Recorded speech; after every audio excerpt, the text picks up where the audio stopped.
नमस्कार दोस्तों, आशा करता हूँ आप सब कुशल मंगल हैं।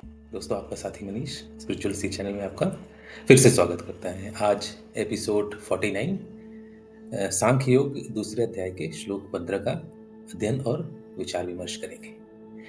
तो जीवन क्या है? तेज चलना, धीरे चलना या संतुलित होकर चलना? संतुलन एक ऐसी चीज है जिसे हम सभी जीवन में हासिल करना चाहते हैं। बैलेंस, सब लोग चाहते हैं कि हमारे जीवन में बैलेंस हो। काम और खेल, तनाव और शांति, रिश्ते, दायित्व, रिस्पॉन्सिबिलिटीज को संतुलित करना चाहते हैं हम सब। तो संतुलन सदैव महत्वपूर्ण प्रतीत होता है, जो हमें महसूस कराता है कि हमारा जीवन अनुकूलित है और हम यह जानकर आगे बढ़ सकते हैं कि सब कुछ ठीक हो जाएगा। तो आज की तनावपूर्ण ज़िंदगी में सब स्ट्रेस में जी रहे हैं, हम सब में स्ट्रेस है। दौड़ रहे हैं, लक्ष्य को हम सब जल्दी से जल्दी प्राप्त करना चाहते हैं। प्रश्न है कि क्या ये ज़रूरी है? तो कुछ समय पहले चलते हैं और कोविड-19 का एक उदाहरण लेते हैं। तो सकारात्मकता और नकारात्मकता के बीच में कुछ संतुलन खोजने से हमारे जीवन में कुछ समझदारी बहाल हो सकती है। यानी अगर हम बैलेंस कर पाएँ, तो एक पॉज़िटिव या एक अच्छी जीवन जी सकते हैं और हमें मुश्किल और तूफ़ान का सामना करने में मदद मिल सकती है।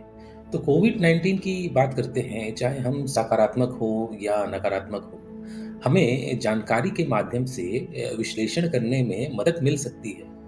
जो इंसिडेंट्स कोविड-19 में हुए, उनको हम आज की डेट में एनालाइज़ करके कुछ सीख सकते हैं और यह हमें यह तय तय करने में मदद कर सकता है कि ऐसे समयों के दौरान जीवन में क्या परिवर्तन करना चाहिए। तो सकारात्मक होना शायद थोड़ा मुश्किल होता है हम सब के लिए, लेकिन लंबे समय में ये फ़ायदेमंद है। तो कोविड-19 के बाद मैंने देखा कि बहुत लोगों ने अपने जीवन की परिभाषा को बदल दिया। परिभाषा को रीडिफाइन किया, अपने लाइफ़ को रीडिफाइन किया, समझा, बदला। जीवन में बहुत लोगों ने 2 कदम पीछे हटकर जीवन को फिर से समझने की कोशिश की, फिर से जीने की कोशिश की। तो कोशिश की क्या कि क्या बहुत तेज़ भागना जीवन में ज़रूरी है या जीवन को बैलेंस करके चलना, आनंद लेते हुए चलना, संतुलित रहकर चलने में फ़ायदा है कि नहीं? तो आते हैं श्लोक के परिदृश्य में। तो पिछले श्लोक में श्री कृष्ण जी ने यह वर्णन किया था कि सुख और दुख की अनुभूति चिरस्थायी है या इनफाइनाइट है, हमेशा रहेगा और जब तक हम हमारी मृत्यु नहीं होगी, सुख और दुख आता रहेगा, जाता रहेगा। तो भगवान श्री कृष्ण और अर्जुन को क्या कह रहे हैं कि बुद्धि विवेक से ऐसे कन्फ्यूजन या ऐसे डिलेमा से निकला जा सकता है।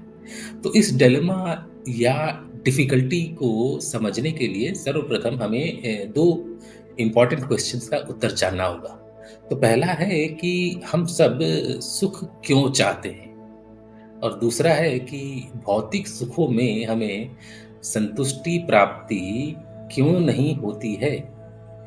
तो आगे चलते हैं, इसका विशेष वर्णन करेंगे। चलते हैं श्लोक 15 अध्याय 2 सांख्य योग पर।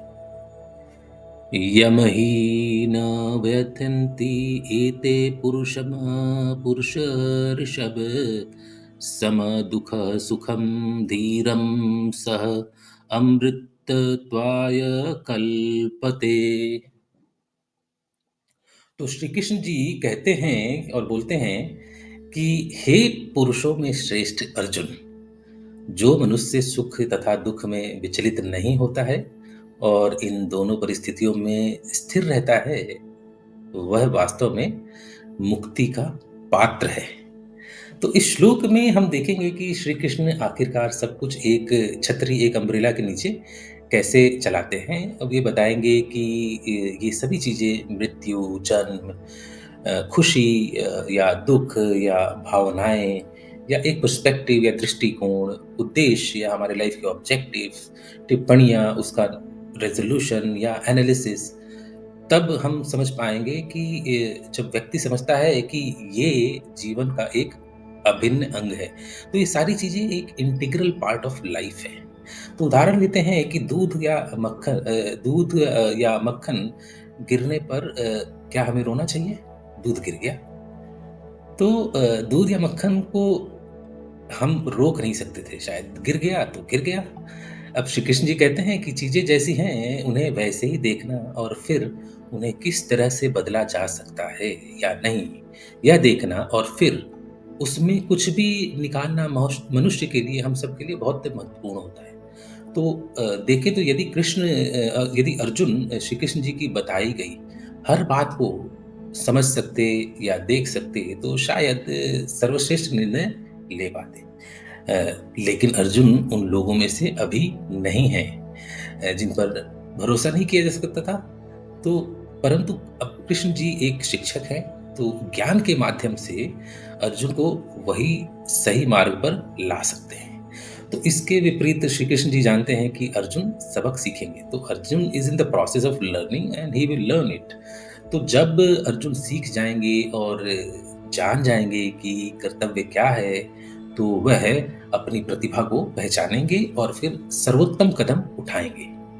तो परिस्थितियों में स्थिर रहना या कहें तो निष्पक्ष रहने के कारण क्या है? तो मान लीजिए हम एक सुंदर शीशे की मूर्ति गिरा देते हैं। अब जिससे हमारा बहुत ही लगाव था, अटैचमेंट था, और उसके गिरने से मूर्ति टूट गई। तो क्या यह अनुचित है या क्या यह गलत है? बिल्कुल नहीं। क्योंकि अगर आप देखें गुरुत्वाकर्षण या ग्रेविटी, ग्रेविटी तो काम कर रहा है। तो यदि हमसे जाने-अनजाने में गिर गया, तो वो टूटेगा, और क्यों टूटेगा? क्योंकि ग्रेविटी अपना काम कर रहा है। तो ईश्वर ने ग्रेविटी बनाते वक़्त हमारे प्रति कोई बुरा इरादा या अच्छा इरादा नहीं रखा था। अन्यथा हम पूछेंगे कि ईश्वर ने मेरे साथ ऐसा क्यों किया? जीवन मेरे लिए बेकार है।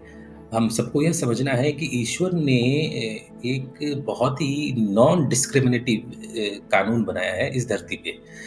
ये कानून हमारे अनुरूप नहीं चलता है। तो जो हम चाहेंगे वैसे नहीं चलेगा। वह हमारे अनुरूप, हमारी विशेष के अकॉर्डिंगली बदलेगा भी नहीं, क्योंकि ईश्वर को पूरे ब्रह्मांड को बनाए रखने के लिए काम करना है। तो फिर दोस्तों निष्कर्ष क्या है? आज के निष्कर्ष से पहले मैं महाभारत के कुछ इंसिडेंट्स की चर्चा करूँगा जो साबित करेगा कि श्री कृष्ण जी भगवान थे और वो निष्पक्ष थे। तो संपूर्ण महाभारत में ईश्वर या कृष्ण जी की निष्पक्षता दर्शाने वाले 2 उदाहरण लेते हैं। तो युद्ध रोकने से पहले युधिष्ठिर चिंतित थे। उन्होंने कृष्ण जी से कहा कि वही एक है जो इसे रोक सकते हैं। तो कृष्ण जी कहते हैं कि वह युद्ध नहीं रोक सकते। वह केवल दुर्योधन को एक प्रस्ताव दे सकते हैं, और जिसे दुर्योधन को अपनी स्वतंत्र इच्छा से, यानी उसे स्वीकार करना होगा, या वो स्वीकार नहीं भी कर सकता है। और दुर्योधन जो भी स्वीकार करेगा उसका प्रभाव सभी पर पड़ेगा, पांडवों पर भी पड़ेगा, कौरवों पर भी पड़ेगा। और दुर्योधन स्वेच्छा से प्रस्ताव को नहीं माना। प्रस्ताव क्या था? कृष्ण जी ने 5 गांव मांगे थे 5 पांडवों के लिए। तो अर्जुन और दुर्योधन दोनों कृष्ण के पास मदद मांगने गए थे। दूसरी इंसिडेंट देखिए, कृष्ण जी ने दुर्योधन को सेना देने से इनकार नहीं किया। भले ही कृष्ण जानते थे कि सेना का उपयोग अधर्म या एक गलत विचार के लिए किया जाएगा। एक बार फिर हम देखते हैं कि कृष्ण जी के पास तो 2 चीजें थी, सेना थी या स्वयं थे। और अगर वो या सेना कुछ भी दुर्योधन के पास जाती तो वो अधर्म के लिए ही उपयोग में आता। तो कृष्ण जी ने फिर भी निष्पक्षता दिखाई, दुर्योधन ने खुद ही सेना मांग ली। तो आज की करंट सिनेरियोज में देखते हैं, आज के परिदृश्य में देखते हैं कि यदि आप किसी पेड़ से रगड़ कर खुद को चोट पहुंचाते हैं, या मैं पेड़ से रगड़ कर खुद को चोट पहुंचाता हूं, तो क्या आप पेड़ रूपी ईश्वर को आपको चोट पहुंचाने के लिए जिम्मेदार या दोषी ठहराएंगे? क्या हम ठहरा सकते हैं? क्या ईश्वर हमें दंडित किए हैं, या आपने या मैंने वृक्ष या कानून का दुरुपयोग किया है और स्वयं को दंडित किया है? तो पेड़ है, पेड़ वहां खड़ा है। अगर हमने रगड़ा अपने आप को और हमें चोट लगी, तो इसमें तो पेड़ की कोई दोष नहीं है, दोष तो हमारा स्वयं का है। पेड़ तो क्या है? पेड़ है एक सृष्टि। तो पहला निष्कर्ष पे चलते हैं, सुख दुख समत्वम। तो चूंकि हमारे चीजें हमारे अनुसार नहीं होती हैं, हर चीज़ हमारे हिसाब से तो चलता नहीं है। तो इसका मतलब यह नहीं है कि ये जीवन अनुचित है। कानूनों और नियमों के साथ काम करना, सीखना, आगे बढ़ना, संतुष्ट होकर या कभी-कभी असंतुष्ट होकर जैसा हम चाहते थे वैसा किया या नहीं किया, एक जीवन को गति प्रदान करना है और सुख और दुःख जो है वो आता-जाता रहेगा। तो यह करने से हमें सुख और दुःख स्वतः प्राप्त होगा। और दूसरा निष्कर्ष क्या है? कठिनाइयों, चुनौतियों के प्रति हमें दृष्टिकोण बदलने की ज़रूरत है। तो हम सबको अपने जीवन पर एक सवाल उठाना चाहिए कि यह हमें जो जीवन को एक ज़िम्मेदारी से जीने के लिए सक्षम बनाता है और सुख-दुःख का मिश्रण हमको सतर्क रखता है। तो यदि हमेशा वही मिलता जो हम चाहते हैं, तो हम आनंदपूर्वक मुँहफट हो जाएँगे, यानी कि बदमाश भी हो सकते हैं।